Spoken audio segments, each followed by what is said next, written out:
cavalier qui surgit hors de la nuit, court vers l'aventure au galop. Son nom, il le signe à la pointe de l'épée, d'un Z qui veut dire Zorro. Aujourd'hui, comme d'habitude, nous allons nous pencher sur le cas d'une personne qui a perdu une bonne occasion de se taire. Notre sujet du jour est Monsieur Semil qui va venir nous expliquer pourquoi la liberté d'expression va disparaître. Bon, vu qu'on nous fait le coup de la mort de la liberté d'expression à chaque loi qui est votée, j'ai envie de dire que cette pauvre liberté d'expression, elle n'en finit pas de mourir. Bon allez Monsieur Semil, expliquez-nous un petit peu votre cas.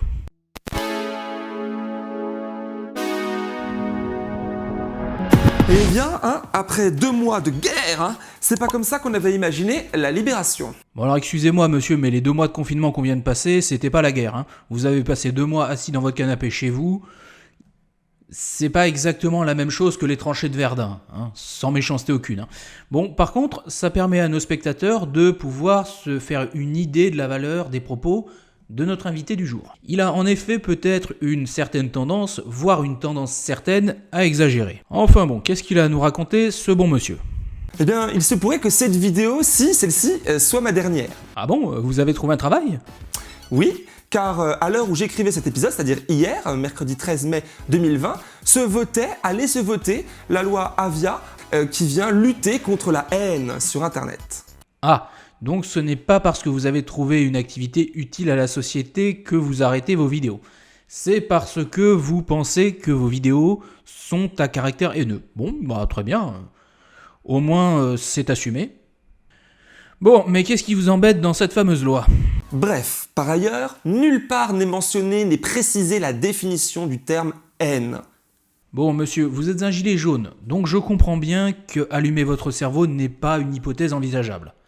Néanmoins, je vais me permettre de vous signaler que notre code pénal n'est pas un dictionnaire. La haine, tout le monde voit très bien ce que c'est et est capable de la reconnaître. Il n'y a pas de problème de ce côté-là. De plus, si je puis me permettre, l'incitation à la haine est réprimée en France depuis 1972. Donc, même dans l'hypothèse où il n'y a pas de définition de la haine dans la loi, il y aura une jurisprudence solide sur laquelle s'appuyer.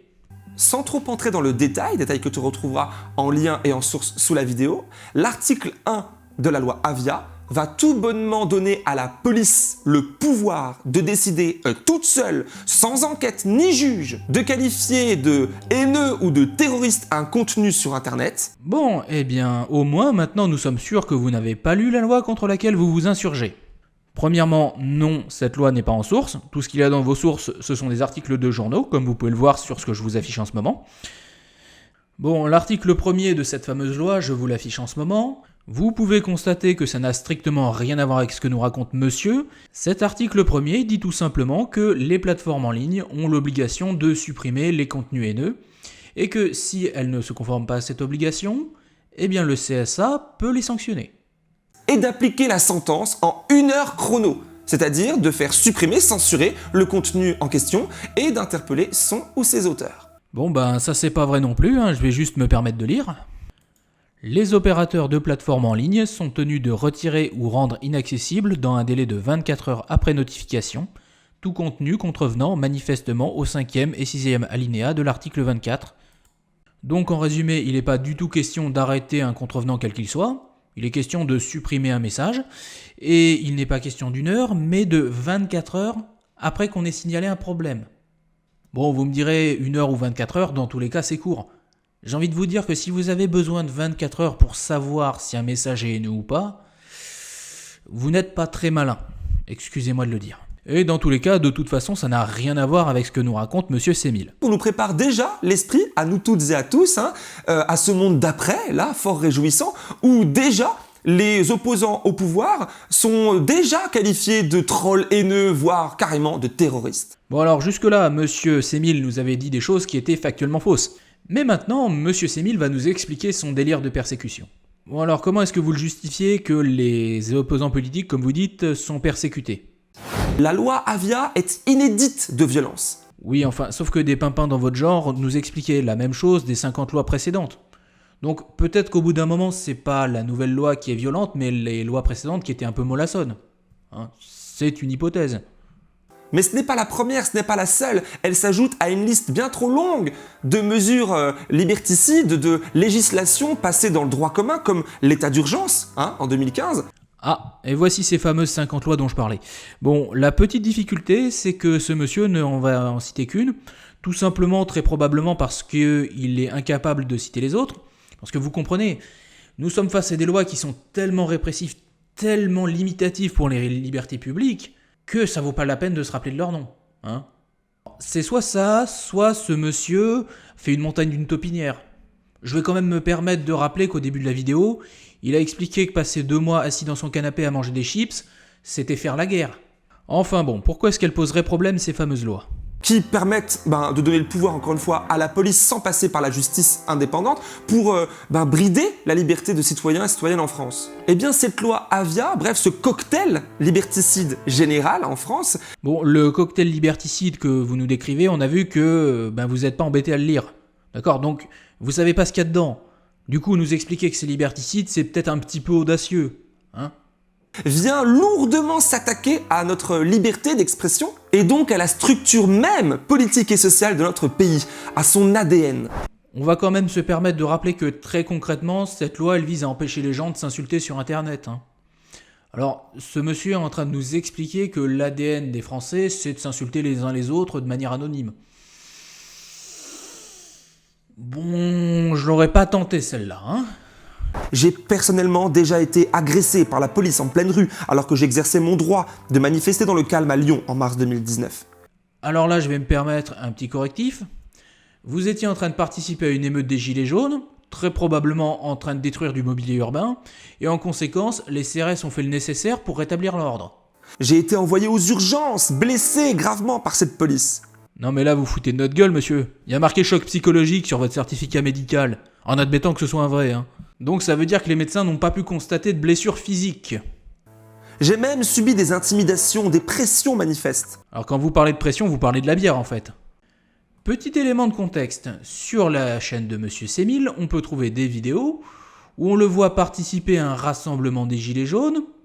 Ce rassemblement est encadré par la police, et nos braves Gilets jaunes scandent que les policiers sont, je cite, des putes. Donc évidemment, la justice a 2 ou 3 choses à redire à ce genre de comportement. Mais bon, revenons à notre sujet. Avec cette loi Avia, que va-t-il m'arriver demain ? Les personnes éduquées de ce pays vont continuer à se moquer de vous.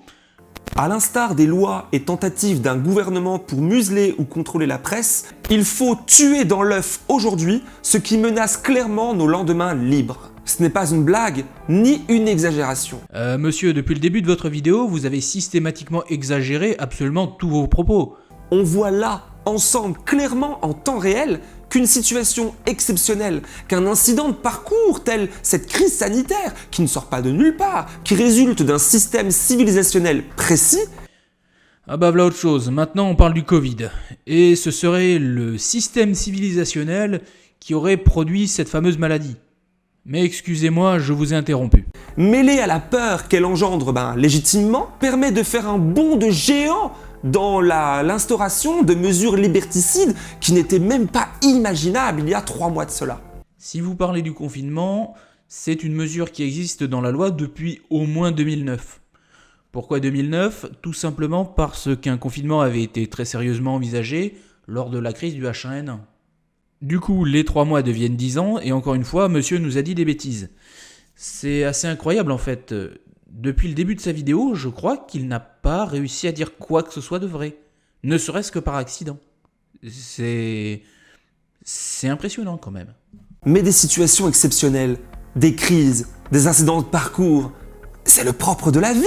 Ça arrivera régulièrement, toujours. Il faut donc raisonnablement prévoir, planifier en amont pour ne pas avoir à naviguer à vue sur le moment. Voilà autre chose. Monsieur souhaite maintenant que le gouvernement prévoie l'imprévisible. Bon, comment vous dire ? C'est un petit peu antinomique.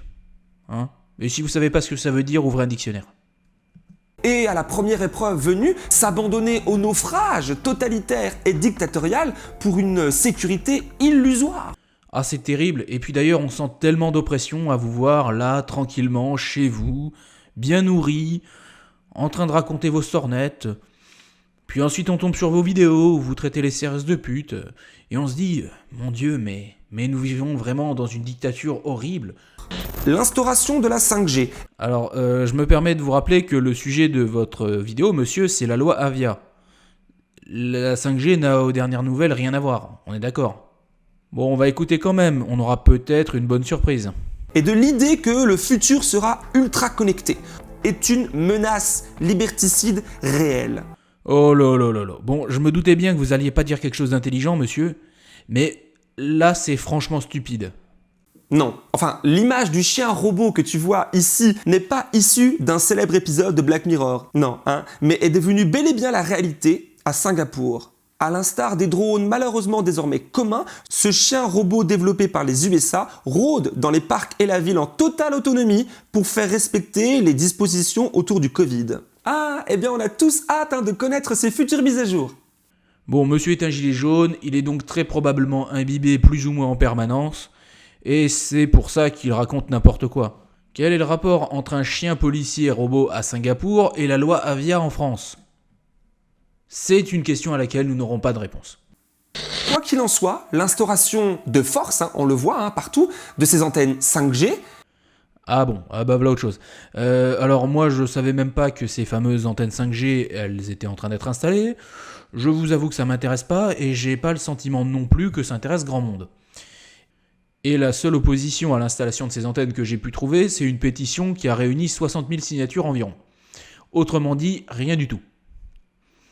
Ce qui signifie que notre invité vient de dire une nouvelle sottise. Une de plus. Et d'abord là pour remplir un rôle précis. Ah oui, évidemment, ces antennes servent à avoir Internet. De faire respecter l'ordre. Un ordre. Celui du capital et de la bourgeoisie qui seul en profite. Je trouve ça fantastique quelque part. Monsieur Semil est tout simplement incroyable. Il est d'un comique involontaire assez puissant. Je sais pas si vous imaginez, nous avons tout simplement une amélioration technique qui permet d'avoir Internet plus facilement. Et monsieur nous transforme ça en une lutte pour la liberté contre les oppresseurs bourgeois. Je sais pas ce qu'il prend, mais c'est puissant. L'exemple parfait, eh bien nous le vivons là actuellement tous. Alors qu'une nouvelle crise sanitaire s'ajoute aux autres. Ah bon, il y a d'autres crises que le Covid-19 en ce moment ? Ah, il faut nous en dire plus, là vous me laissez sur ma faim, monsieur. Je parle là des dizaines de milliers de morts par an dues à la pollution de l'air en France. Ah ouais, mais ça non, monsieur, je suis désolé, c'est pas une crise. Mais aussi des milliers de morts chaque année au travail ou dans la rue. Pardon, non mais bon, ok, ça c'est le symptôme gilet jaune, encore une fois. Bon alors, on n'a pas tous eu l'occasion d'aller à l'école primaire, Néanmoins, sachez monsieur que des milliers, ça commence à partir de 2000. Donc 1200 morts du fait du travail, ça fait pas des milliers. Et 600 SDF morts, ça fait encore moins des milliers. Non mais c'est prodigieux quand même. Ce monsieur nous dit quelque chose qui est en contradiction avec le texte qu'il nous montre. À cette étape de notre réflexion, monsieur se prend pour un penseur. Bon, après ce qu'on a vu, il y a de quoi rire. Et en fait, c'est la 5e fois que j'enregistre ce que je suis en train de dire là, parce que j'explose de rire à chaque fois en fait. on pourrait facilement penser à un complot mondial organisé pour des méchants contre nous les gentils, que ces personnes sont des monstres, voilà. Et... Notez la complexité de la pensée. On a les gentils contre les méchants. On a ici une analyse du monde d'une profondeur inégalée. Mais à quel brillant raisonnement vont pouvoir nous conduire ces prémices ? Ou alors, plus rationnellement, sont incompétentes, mais il n'en est rien. Tout cela est cohérent. Alors c'est cohérent si on a 3 grammes. Non, parce que la vidéo de monsieur, elle fait 15 minutes, et elle est supposée traiter de la loi Avia. Sauf que, monsieur a à peu près la capacité de concentration d'un poisson rouge. Résultat, sur ces 15 minutes, il y en a environ 5 où il parle, et je dois le dire avec assez peu de talent, de cette loi Avia. Et s'explique, c'est une affaire d'idéologie politique et d'intérêt de classe. Le revoilà parti en Union soviétique. Tout simplement. Je t'en parle d'ailleurs dans ma dernière vidéo que je t'encourage à voir expressément avant que, on me la supprime, qui sait. Alors il ne faut pas abuser des bonnes choses, donc je vais attendre quelques mois avant d'aller la regarder. Et je suis sûr qu'elle sera en ligne tout simplement parce que monsieur n'est une menace pour personne, et que donc personne ne se fatiguera à le censurer. Rien ne se fera, ou plutôt rien ne se fera facilement, sans l'approbation du peuple, c'est-à-dire de l'opinion publique. Ah, rien ne se fera. C'est quoi ce rien exactement? Qu'est-ce qui ne se fera pas sans l'approbation du peuple? C'est bien pour ça que la mainmise politique sur les médias est primordiale dans nos systèmes démocratiques. Ah ouais, l'État contrôle les médias, ouais. C'est d'ailleurs pour ça que ces fameux médias ont fait, pendant pas loin de 6 mois, une promotion absolument atterrante des gilets jaunes, hein. Sans doute pour aider le gouvernement. C'est par exemple parce que nous sommes nombreux et nombreux à nous indigner médiatiquement contre l'application Stop Covid, tu sais, qui nous trace dans nos smartphones, que celle-ci est repoussée depuis des semaines et des semaines. Et c'est un nouvel échec de la part de notre invité. En effet, la date de sortie de cette fameuse application, n'a pas été repoussée. Mais ils n'abandonneront jamais, hein, bien évidemment, tant qu'ils y trouvent intérêt. Ah mais j'espère bien qu'il y a un intérêt à ce que fait notre gouvernement. Ils sont quand même payés avec mes impôts, donc j'ose espérer que ça sert à quelque chose. Le directeur du comité d'éthique du CNRS a osé dire que refuser l'application Stop Covid revient à remettre en question notre système de santé. Monsieur, votre vidéo s'intitule « Loi Avia, décryptage d'une grave attaque à nos libertés ». Pouvez-vous m'expliquer quel est le rapport entre cette loi et l'application Stop Covid, s'il vous plaît? J'aimerais comprendre. D'ailleurs, puisque ces derniers jours, le sujet d'indignation médiatique n'est plus du tout porté sur l'application Stop Covid, celle-ci va être testée la semaine prochaine. Je ne sais pas si la vérité sort de la bouche des enfants, mais ce qui est sûr, c'est qu'elle ne sort pas de la bouche de Monsieur Semil. À ce stade-là, monsieur, vous en faites exprès, c'est pas possible. Explication. La vidéo de Monsieur Semil est sortie le 16 mai. L'application Stop Covid est en test depuis le 13 mai. Est-ce que j'ai besoin d'ajouter quelque chose ? Le chantage épouse alors la propagande. Alors qu'Emmanuel Macron a décidé seul contre tous et surtout contre tout bon sens de rouvrir les écoles du pays pour y engouffrer les enfants qui empêchaient leurs parents de retourner au charbon. Ah oui, c'est vrai, hein, Monsieur Macron est un monstre, hein, rendez-vous compte. Il veut envoyer les enfants à l'école, ce qui leur permettra peut-être d'être un minimum éduqués et qui sait de trouver un bon travail au lieu de passer ses journées sur des ronds-points avec des vêtements ridicules et de passer ses journées à boire du Ricard. Encore plus fort, il ose permettre aux gens d'aller travailler. Mon Dieu, rendez-vous compte. Il permet aux gens d'aller gagner leur vie, ce qui leur permet notamment de nourrir ces fameux enfants. Jusqu'à quand subirons-nous ces atrocités ? Une fiche ministérielle à destination des professeurs fait couler beaucoup d'encre. Elle invite les professeurs à signaler les propos inacceptables des élèves concernant le Covid-19. Bon, ça n'a rien à voir avec notre sujet, qui est la loi Avia, donc on va passer. J'ai abandonné l'idée que monsieur réussisse à dire quelque chose d'intelligent. Mais peut-être qu'il va réussir à dire quelque chose de cohérent et de sensé. Ça, c'est peut-être possible. Est-ce bientôt alors la fin de cette chaîne YouTube? La fin du droit à l'opposition politique? La fin de notre liberté de penser? Bon, mes espoirs étaient encore trop grands et ont été donc déçus. Puis rassurez-vous, monsieur, votre liberté de penser, personne ne peut vous la prendre, tout simplement parce que vous êtes incapable de penser.